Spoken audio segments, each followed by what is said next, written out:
J'étais stratège nucléaire chargé de planifier la Troisième Guerre mondiale quand mon cœur s'est arrêté et que Jésus m'a révélé ce qui va vraiment se passer en 2025. Je m'appelle Colonel Marc Dubois et je n'ai jamais cru aux expériences de mort imminente jusqu'à ce que je meure pendant une simulation de guerre classifiée. Ce que j'ai vu pendant ces 17 minutes va remettre en question tout ce que vous pensez savoir sur la guerre, la mort et la bataille spirituelle qui est sur le point de se déployer. Voyez-vous, j'ai passé 32 ans dans la planification nucléaire stratégique, pas la version d'Hollywood, la vraie chose. Le calcul froid des pertes civiles, des modèles de retombées radioactives et les mathématiques de la destruction mutuelle assurée. J'étais l'un des 12 stratèges mondiaux autorisés à modéliser des scénarios thermonucléaires globaux. Mon travail était de penser l'impensable et de planifier pour l'heure la plus sombre de l'humanité. Mon bureau était enfoui à 90 mètres sous le ministère des Armées à Ballard, dans un bunker conçu pour survivre à tout, sauf un impact nucléaire direct. Chaque matin, je passais devant des portes blindées assez épaisses pour arrêter un train de marchandises, devant des gardes qui savaient que le sort des civilisations pourrait dépendre des calculs que nous effectuions dans ces chambres de béton stérile. Le travail était émotionnellement anesthésiant par conception. Nous utilisions des termes cliniques comme réduction démographique au lieu de mort de masse et échange stratégique au lieu d'holocauste nucléaire. C'était comme être un chirurgien qui devait anesthésier complètement ses mains pour opérer, sauf que nous opérions sur l'avenir même de la civilisation humaine. Après 3 décennies de cela, je pensais avoir vu le pire que l'humanité pouvait affronter. Je me trompais. Le 15 octobre 2024 a commencé comme n'importe quel autre jour dans la salle de guerre. Nous menions l'exercice Armageddon, une simulation classifiée d'un conflit nucléaire multithéâtre impliquant la Russie, la Chine et plusieurs puissances nucléaires plus petites. Le scénario était horriblement réaliste. Cyberattaque sur les systèmes d'alerte précoce, suivi de missiles balistiques lancés depuis des sous-marins ciblant les grands centres de population. A day intro end. Mais ce qui s'est passé ensuite a défié tous les modèles stratégiques que nous avions jamais créés. Mon rôle était de calculer des stratégies de réponse optimales tout en minimisant ce que nous appelions euphémiquement les pertes amicales. Mais cette simulation était différente. Les paramètres changeaient constamment d'une façon qui défiait nos modèles, des mouvements ennemis qui n'avaient aucun sens stratégique, des modèles d'escalade qui semblaient, presque, surnaturels dans leur coordination. C'était comme regarder un maître d'échecs jouer contre lui-même, faisant des mouvements qui violaient toutes les règles du jeu, mais créant d'une manière ou d'une autre un modèle qui semblait terriblement inévitable. Dubois, nous observons des données anormales dans le théâtre asiatique, a lancé le lieutenant-colonel Marie Dupont depuis son poste. Leurs priorités de ciblage ne correspondent à aucune doctrine connue. Je fixais mes écrans, regardant des points rouges représentant des ogives nucléaires tracer des trajectoires impossibles à travers le Pacifique. Le ciblage n'avait aucun sens militaire, mais il y avait un modèle là, quelque chose qui me donnait la chair de poule par sa familiarité troublante. « Monsieur !» Mon assistant, le capitaine Bernard, a chuchoté urgemment. Les projections de pertes dépassent toutes les limites. Nous observons des pertes humaines qui dépassent nos scénarios les plus pessimistes de 400%. 400%. Cela signifiait plus de 2 milliards de morts dans le premier échange seulement. J'ai ressenti quelque chose que je n'avais pas éprouvé en années de jeux de guerre, une peur authentique. Pas la peur de perdre la simulation, mais la peur de ce que nous pourrions réellement être en train de modéliser. Les mouvements ennemis n'étaient pas aléatoires. Ils suivaient une logique que je ne pouvais pas tout à fait saisir, mais qui semblait terriblement familière. Avez-vous déjà éprouvé cette sensation dérangeante quand vous résolvez un casse-tête complexe et que soudain vous réalisez que vous n'êtes plus en train de le résoudre?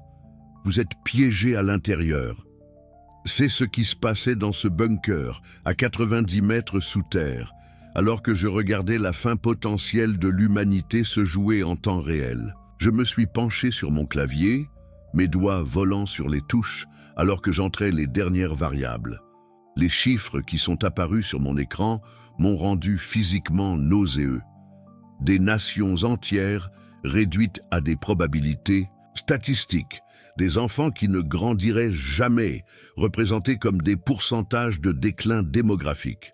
C'est le moment où j'ai réalisé ce que nous étions devenus. Nous n'étions plus des stratèges. Nous étions devenus les comptables de l'apocalypse, calculant le coût exact de l'addition finale de l'humanité. C'est alors que j'ai ressenti la première douleur thoracique.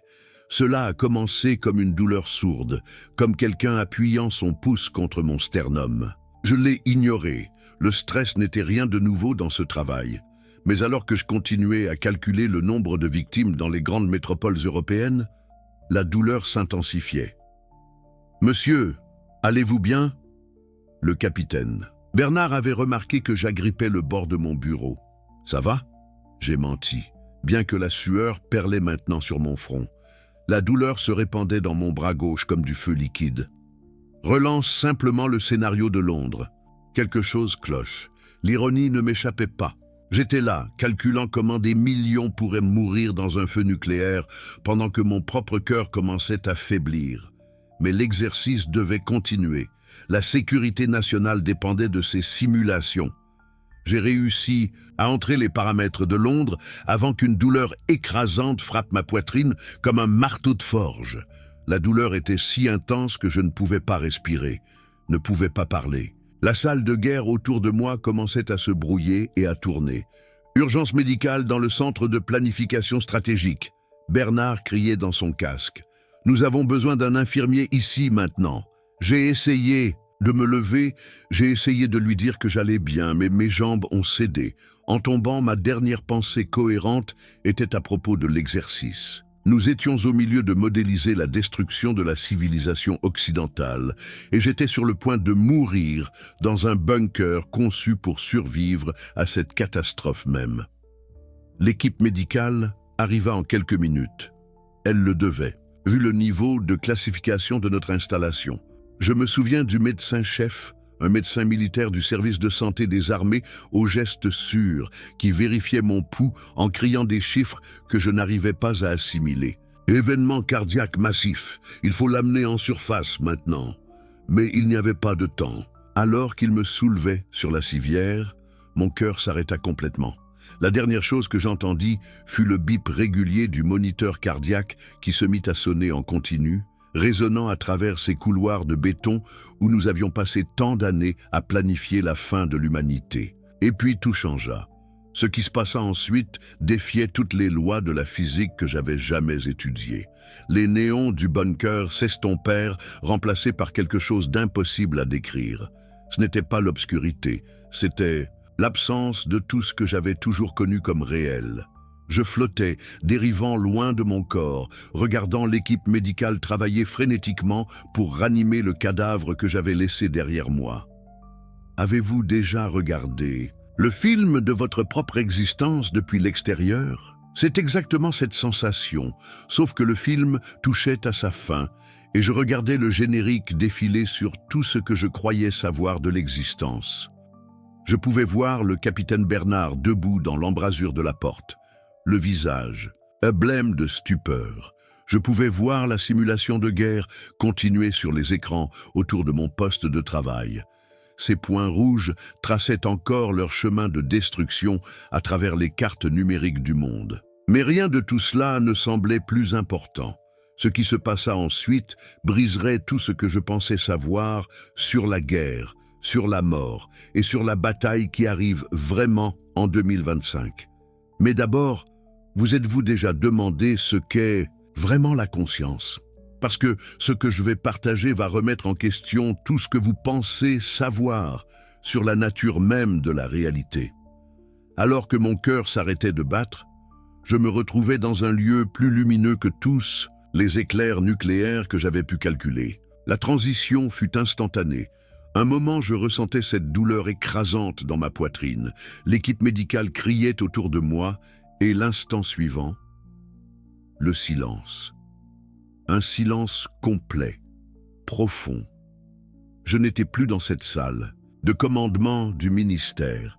Je n'étais pas allongé sur ce sol froid.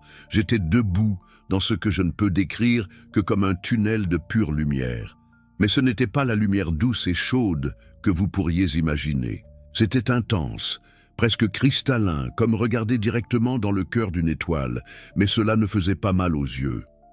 Au lieu de cela, cela me remplissait d'un sentiment de paix écrasant que je n'avais jamais ressenti en mes 43 années d'existence. Les parois de ce tunnel n'étaient pas du tout des parois. Elles pulsaient et bougeaient avec ce qui ressemblait à de la lumière d'étoiles liquides. Des couleurs qui n'existent pas sur Terre tourbillonnaient autour de moi, au-delà de l'or, au-delà de l'argent, au-delà de tout dans notre spectre visible. Je pouvais entendre de la musique, mais pas de la musique faite par des instruments. C'était comme si l'univers lui-même chantait, des harmonies si complexes et belles que mon esprit analytique ne pouvait pas les traiter. Imaginez essayer de calculer l'infini avec une calculatrice qui s'arrête à 9 chiffres. C'est ce que mon esprit stratégique et analytique tentait de faire avec cette expérience. C'était comme si chaque équation mathématique sur laquelle j'avais jamais travaillé avait été transformée en pure mélodie. J'ai commencé à avancer, bien que je ne marchais pas. Je glissais, étant attiré vers quelque chose au bout de ce tunnel.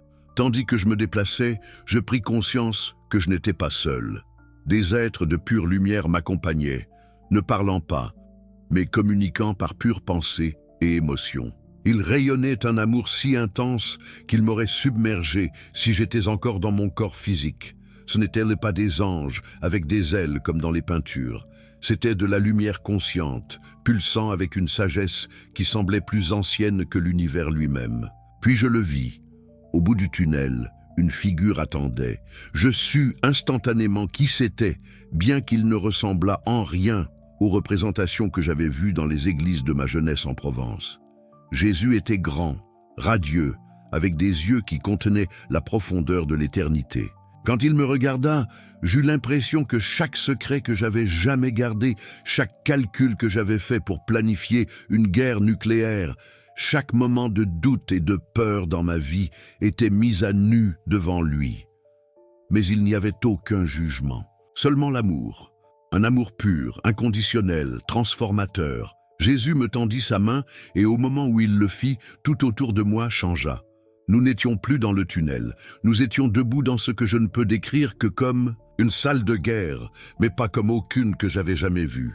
Cette salle existait en dehors du temps et de l'espace. Sur d'immenses écrans qui semblaient être faits de lumière vivante, je pouvais voir des événements se dérouler à travers la Terre. Mais ce n'étaient pas des événements passés ou présents. C'étaient des aperçus de 2025. Mon enfant, Jésus parla, et sa voix résonnait comme le premier son jamais créé.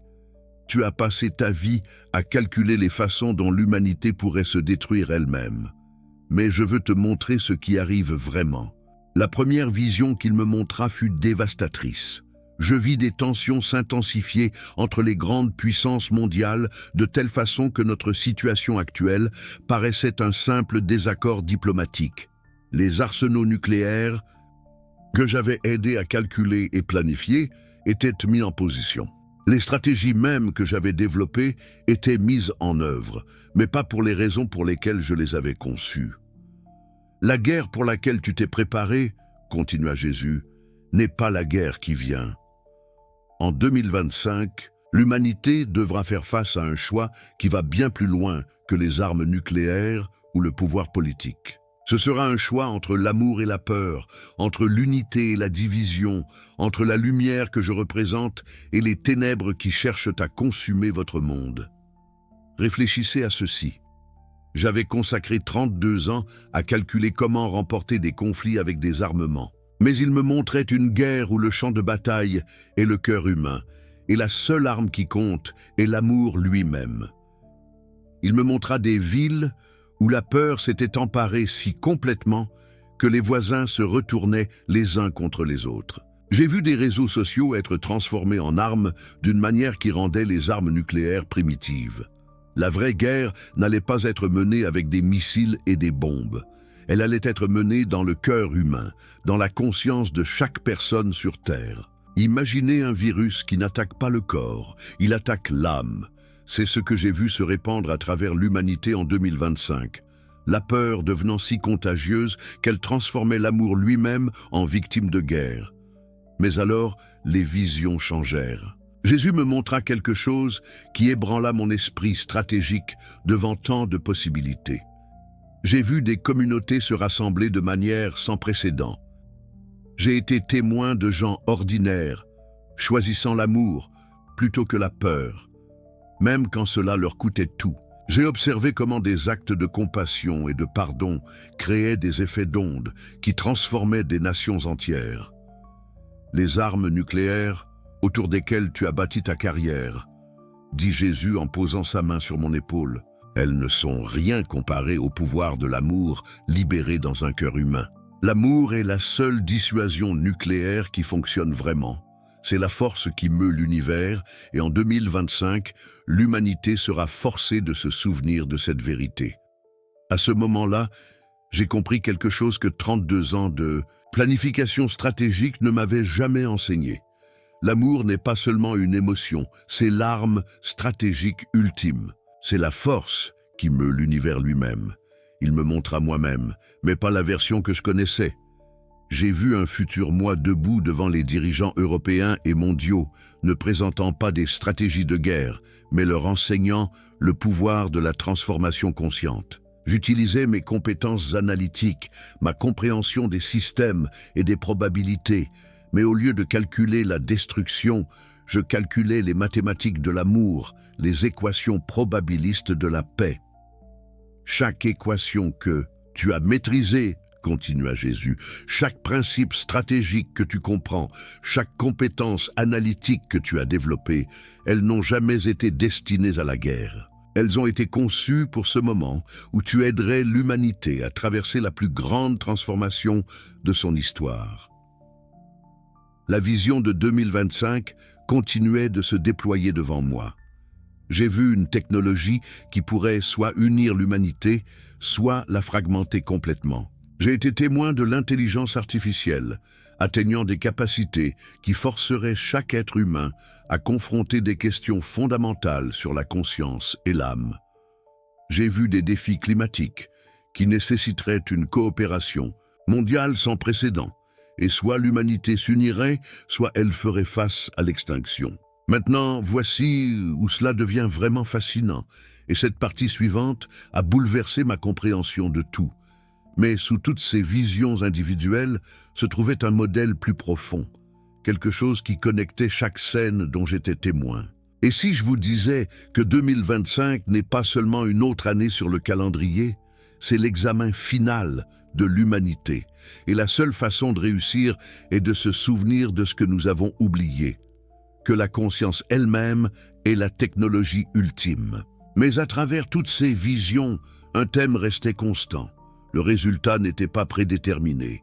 Chaque choix humain comptait.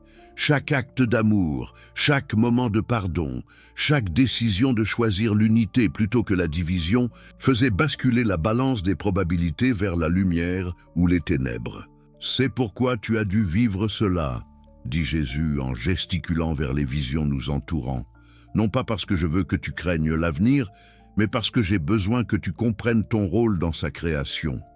Ton esprit analytique, ta pensée stratégique, ta compréhension des systèmes humains, tout cela était une préparation pour aider les autres à traverser ce qui vient. Et puis, il me montra quelque chose qui changea tout. C'était une vision de moi-même enseignant, mais pas dans des amphithéâtres de l'école militaire. J'étais debout devant des assemblées de milliers d'âmes, aidant les gens à comprendre que la conscience elle-même est la technologie ultime, que l'amour est l'arme stratégique la plus sophistiquée jamais créée et que la vraie option nucléaire que l'humanité possède est le pouvoir de transformer la haine en guérison. La guerre qui vient en 2025, conclut Jésus, sera gagnée ou perdue dans la conscience individuelle de chaque être humain. Les armes nucléaires ne peuvent pas toucher l'âme. Les stratégies militaires ne peuvent pas défendre contre l'absence d'amour. La seule façon pour l'humanité de survivre à ce qui vient est que suffisamment de personnes se souviennent de qui elles sont vraiment. Alors qu'il prononçait ces mots, j'ai senti quelque chose de fondamental se transformer en moi. Toutes ces années à calculer la destruction mutuelle assurée, tous ces scénarios stratégiques que j'avais développés, toute cette connaissance se restructura soudainement en quelque chose de complètement différent. Je pouvais voir comment chaque principe de guerre contenait en lui la graine de son contraire, comment chaque stratégie de destruction pouvait être inversée en une stratégie de création. L'amour que j'ai ressenti à ce moment-là n'était pas seulement une émotion, c'était de l'information.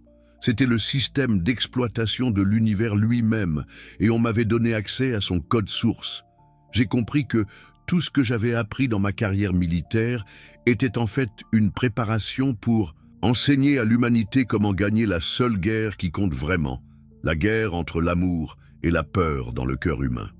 Jésus commença à s'estomper, mais ses derniers mots résonnèrent dans chaque cellule de mon être.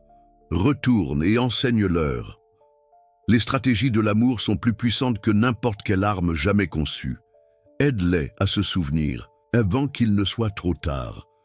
La transition vers la réalité physique fut aussi brutale que mon départ l'avait été. Et soudain, j'étais de retour. De retour dans la salle de commandement du ministère, les secouristes s'affairant sur mon corps, mes collègues debout autour, sous le choc. Mais je n'étais plus la même personne qui s'était effondrée 47 minutes auparavant. J'avais été fondamentalement transformé. L'homme qui avait passé sa carrière à calculer les scénarios divers nucléaires portait maintenant en lui le plan directeur du printemps spirituel de l'humanité. Ce que j'ai vécu durant ces 47 minutes de mort clinique a tout changé. Pas seulement pour moi, mais pour chaque personne qui entendra ce message. Parce que la révélation que j'ai reçue n'est pas seulement la mienne. Elle est destinée à quiconque est prêt à écouter, à quiconque est prêt à comprendre que 2025 n'est pas simplement une date sur le calendrier. C'est l'ultime examen de l'humanité. Mais voici ce que Jésus a rendu absolument clair. L'amour est la force qui fait bouger l'univers. Ce n'est pas que de la poésie, c'est l'arme stratégique dont l'humanité a besoin pour ce qui nous attend. L'amour est plus puissant que n'importe quel arsenal nucléaire que j'ai jamais calculé. C'est la seule force qui peut gagner la bataille. Pour la conscience humaine. Qu'est-ce que cela signifie pour vous maintenant, aujourd'hui? Cela signifie que chaque choix que vous faites, chaque moment où vous choisissez l'amour plutôt que la peur, l'unité plutôt que la division, le pardon plutôt que le ressentiment, vous participez activement à la transformation de l'humanité. Vous n'êtes pas simplement spectateur dans les gradins. Vous êtes un acteur stratégique dans la guerre la plus importante jamais menée. Réfléchissez à ceci. Et si la rencontre divine que j'ai vécue n'était pas destinée qu'à moi, mais était un message pour vous? Et si votre conscience, vos choix, votre capacité d'amour étaient exactement ce dont le monde a besoin maintenant? Que signifie le fait que vous entendiez ce message à ce moment exact de l'histoire? La guerre qui approche en 2025 n'est pas seulement politique ou militaire. C'est la conscience elle-même qui évolue, et chacun d'entre nous peut choisir de quel côté de cette évolution il veut se trouver. Souvenez-vous, l'amour est la force qui fait bouger l'univers. C'est la vérité qui sauvera l'humanité ou sera oubliée à notre heure finale. Partagez ce message avec quelqu'un qui doit comprendre son rôle dans ce qui nous attend. Commentez ci-dessous sur les moments où vous avez ressenti cet amour divin que j'ai expérimenté, car reconnaître ces moments, c'est ainsi qu'on se prépare pour l'ultime examen de l'humanité. La transformation n'arrive pas, elle est déjà là et vous ne vivez pas ce message par accident. Êtes-vous prêt à reconnaître votre rôle dans la bataille spirituelle la plus importante que l'humanité ait jamais affrontée?